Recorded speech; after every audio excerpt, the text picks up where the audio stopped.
ये आकाशवाणी गोरखपुर है। अब आप प्रमोद कुमार सिंह से क्षेत्रीय समाचार सुनिए। प्रधानमंत्री नरेंद्र मोदी के नेतृत्व में केंद्र सरकार ने आज 8 वर्ष पूरे कर लिए। इस दौरान नागरिकों के लिए सुशासन और गरीब कल्याण पर विशेष ध्यान दिया गया। एक रिपोर्ट।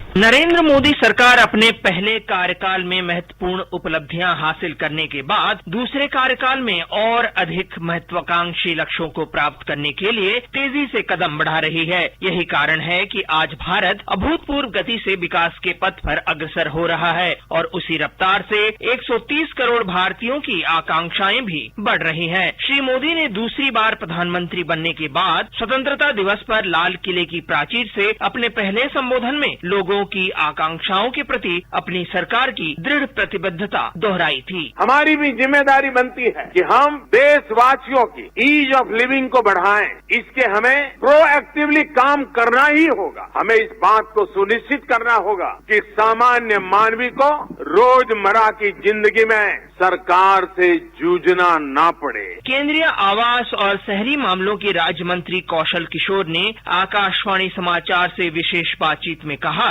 कि सरकार विभिन्न योजनाओं के माध्यम से शहरी और ग्रामीण दोनों क्षेत्रों में सुविधाएं उपलब्ध करा रही है। देखिए, प्रधानमंत्री जी ने अपने पार्लियामेंट के पहले भाषण में ही बोला था कि हम चाहते हैं कि सन 2022 तक हिंदुस्तान के अंतिम व्यक्ति के पास उसका अपना निजी आवास हो। तो इसके लिए उन्होंने प्रधानमंत्री शहरी आवास योजना, प्रधानमंत्री ग्रामीण आवास योजना लागू की। इसके अलावा सौभाग्य योजना लागू की और पूरे देश में प्रधानमंत्री जी ने प्रत्येक गांव में, प्रत्येक घर में बिजली का कनेक्शन मुफ्त पहुंचाने का काम किया।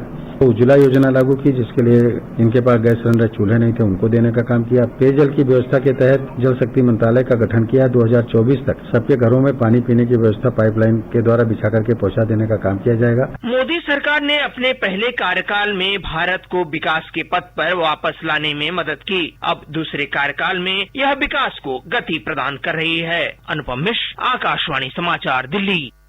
प्रधानमंत्री नरेंद्र मोदी ने कहा है कि कोविड के कारण अपने माता पिता को खोने वाले बच्चों को स्कूली और उच्च शिक्षा के लिए पूरी सहायता दी जाएगी। वीडियो कॉन्फ्रेंस के माध्यम से आज पीएम केयर्स योजना के तहत स्कूली बच्चों को छात्रवृत्ति वितरित करते हुए श्री मोदी ने कहा कि इस योजना का उद्देश्य कोविड के कारण अपने माता पिता को खो चुके बच्चों के ऊपर से भार को कुछ कम करना है।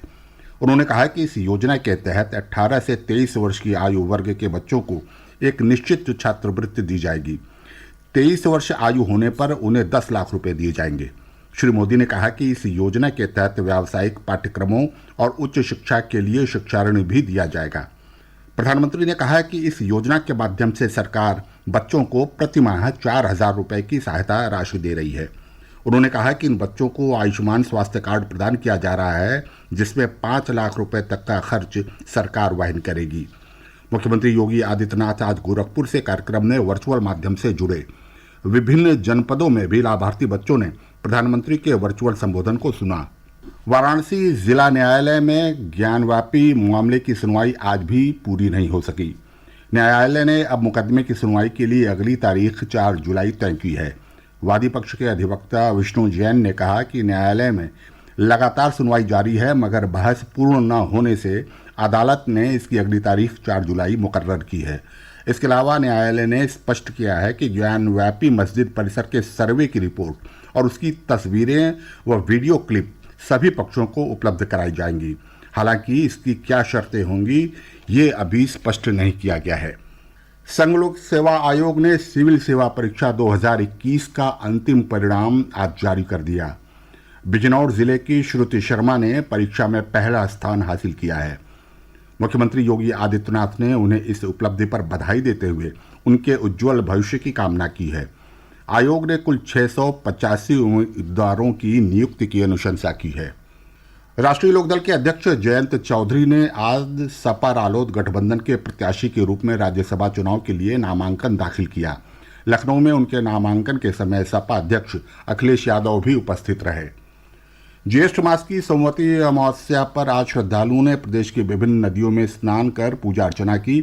आज के दिन स्त्रियां अपने पति की दीर्घायु की कामना के लिए वट वृक्ष की पूजा कर व्रत रखती हैं। इसके साथ ही यह समाचार समाप्त हुआ। नमस्कार।